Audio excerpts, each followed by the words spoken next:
A coordenação de extensão do Instituto de Letras abre inscrições para os seguintes cursos. Curso de Língua Espanhola Vamos Hablar, para estudantes de 14 a 20 anos, nível básico, 40 vagas. Francês, Gramática e Prática de Expressão Oral em Francês, 20 vagas.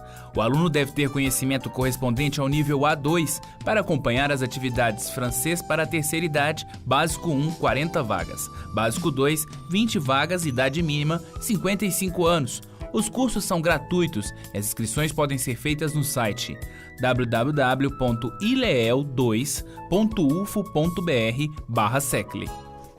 E chegou a hora de conferir as vagas disponíveis hoje no nosso mercado de trabalho.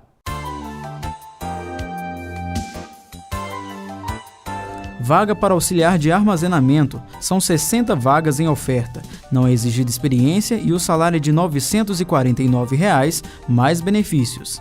Já para o cargo de frentista, são 2 vagas disponíveis. O salário é de R$ 1.150,00, mais benefícios. E também não é preciso ter experiência comprovada. Há vaga para encanador, ao todo são 3 oportunidades. O salário é de R$ 1.400,00 e os candidatos devem ter, no mínimo, 6 meses de experiência na função. Várias vagas também para o posto de auxiliar de linha de produção, são 150 vagas. O salário é de R$ 800,00, mais benefícios. E ontem a gente falou sobre o processo seletivo da Este, só que ontem, na entrevista, demos o telefone errado e a gente vai te passar agora o telefone certo para que você possa ligar e fazer a sua inscrição para os cursos oferecidos. São 3225-8495 e 3225-8496. Vou repetir, 3225-8495 e 3225-8496. E agora nós vamos falar de uma doença que, apesar de todos os avanços médicos, ainda faz muitas vítimas. É a tuberculose. E, infelizmente, o Brasil faz parte de um grupo de 22 países que concentram cerca de 90% dos casos. E para falar sobre este assunto, eu converso agora com a pneumologista, a doutora Iracema Batista, que é também mestre em Ciências da Saúde pela UFO. Doutora, muito obrigado pela presença. Todo mundo já ouviu falar na tuberculose, muitas pessoas conhecem essa doença, mas pouca gente sabe como tratar, de onde vem, o que fazer para tirar a gente desses números que são até mesmo muito grandes e até assustadores, né? Doutora, o que é a tuberculose? Só para quem ainda não sabe. Boa noite. Boa noite.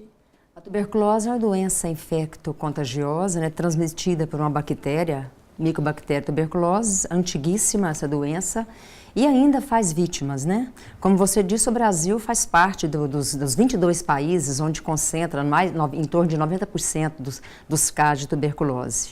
E a meta da Organização Mundial de Saúde seria, né, nas primeiras décadas desse século, diminuir em torno de 50% os casos de tuberculose, né? As metas são essas aí. Pois é, esse número de 90% é assustador. O Brasil está no meio disso. Até tem o dado aqui que a tuberculose é um problema de saúde pública que está diretamente ligado à precariedade, à questão da pobreza, à questão de saneamento básico. Ou seja, isso significa que já que o Brasil tem um alto índice de tuberculose, significa também ter um alto índice de políticas públicas que não são favoráveis neste caso?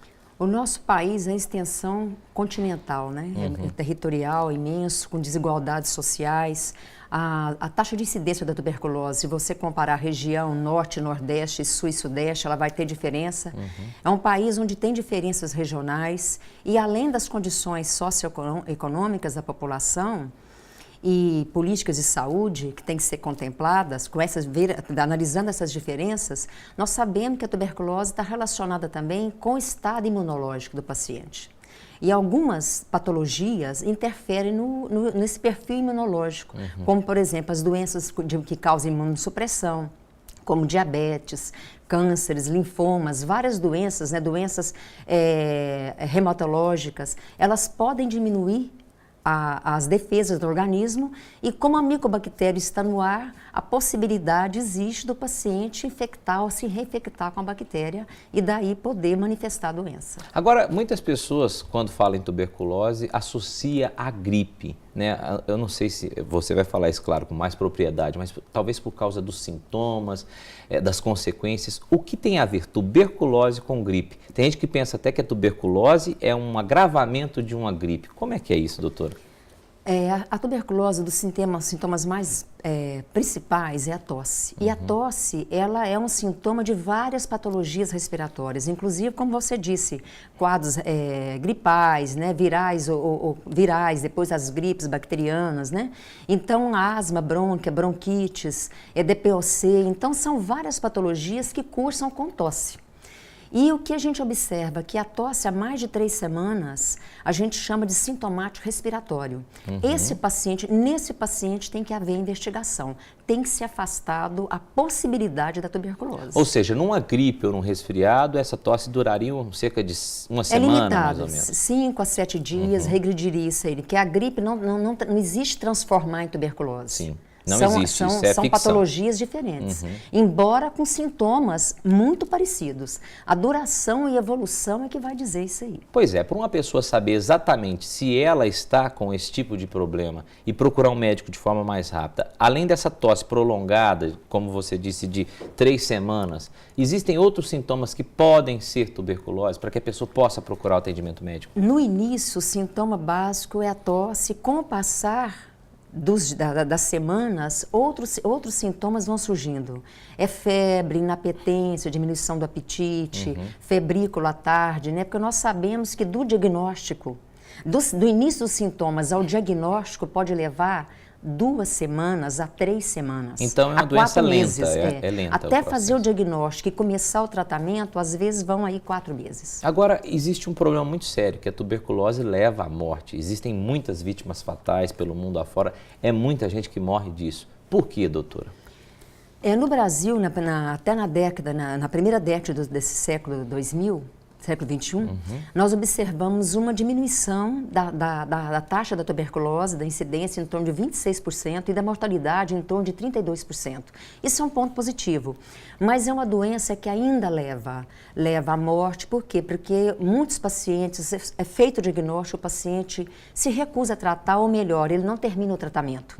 Ele melhora nos primeiros meses, porque o tratamento, no esquema 1, que é o primeiro tratamento da doença, são 6 meses. E muitas das vezes o paciente já tem uma melhora, nos primeiros 2, 3 meses ele se dá cura, ele se dá alta, né? Então ele pode não estar curado.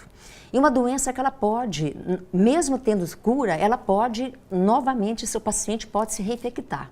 Principalmente se ele estiver no meio onde existe uma alta carga do micobactério, né? Nós sabemos que tem população de risco, como pacientes da saúde, profissionais da saúde, penitenciárias, profissionais de asilos, abrigos, né? Contato de paciente com tuberculose pulmonar, populações com alta incidência de tuberculose. Então, assim, tem várias maneiras que você pode se infectar novamente, né? Dependendo do local onde você está. Agora, uma coisa muito, muito complicada para esse tipo de problema, de doença, é que a tuberculose, assim como a gripe, ela é contagiosa, isso passa de pessoa para pessoa. Com certeza. A tuberculose pulmonar, sim. Nós temos várias formas de tuberculose. Mesmo no pulmão tem mais de uma forma, né? Mas a tuberculose pulmonar bacilífera, ela é transmissível. Mas à medida que o paciente faz o tratamento, nas primeiras semanas, de 10 dias, ele já passa, em torno de 10 a 15 dias, ele já não elimina uma bactéria já potencialmente capaz de ser transmissível, contagiante. Agora, como que é o tratamento? Por exemplo, nesse estágio em que a pessoa procura no início um médico e às vezes se o estágio dela tiver um pouquinho avançado, esse paciente ele é colocado, eu vou dizer até uma palavra que talvez não é tão comum mais, porque isso é coisa mais do passado, mas ele é colocado numa espécie de quarentena, ele tem que ficar internado no hospital com cuidados, demora um tempo para ele receber alta, as visitas são restritas, enfim. Como é que é isso, doutor? Normalmente, o habitual no paciente que está com a doença pela primeira vez, não, isso não existe. Ele fica recluso. O tratamento é ambulatorial, né? Ele tem que ter cuidado. Se ele for uma tuberculose bacilífera, que às vezes está transmitindo, ele pode ter certos cuidados domiciliares e no trabalho, né? Mas não precisa ficar internado. Ele vai fazer o tratamento domiciliar, acompanhado pela equipe multiprofissional. As secretarias de saúde de todo o Brasil têm todo o know-how, uma estrutura para levar adiante esse esquema de tratamento, né? Quando são casos mais complicados, com recidiva ou tuberculose em paciente com imunodepressão, que são casos graves, aí é necessário, tuberculose multiresistente, o paciente normalmente ele vai estar internado. Aí tem todos os cuidados, né, porque aí é outros cuidados com a transmissibilidade. Nosso tempo acabou, mas eu queria te fazer uma última pergunta. Aqui em Uberlândia, como é a nossa situação? É complicada como em alguns outros estados do Brasil, ou nós pelo menos estamos mais tranquilos no sentido de tuberculose? Já existe o programa de controle de tuberculose há anos no município. Isso aí tem a busca, tanto a busca passiva como a busca ativa dos casos, né? O paciente, ele é tratado a porta de entrada vai ser o UBS ou as UAIs, né? Ou através de pronto-socorro, e ele vai ser encaminhado para os locais certos onde tem o programa para ele receber a medicação, que é uma doença de caráter compulsório, né? No CISVAN, ela vai estar notificada, é obrigatória, e esse paciente vai ser acompanhado. Tá certo. Doutora Iracema, muito obrigado. Volte mais vezes para nos dar dicas sobre esta e outras doenças da sua área, que tem muitas, e é claro que é sempre um prazer te receber aqui. Volte aqui mais vezes. Obrigada. Um abraço, boa noite. E não saia daí que depois do intervalo a gente volta com mais informações. É já já.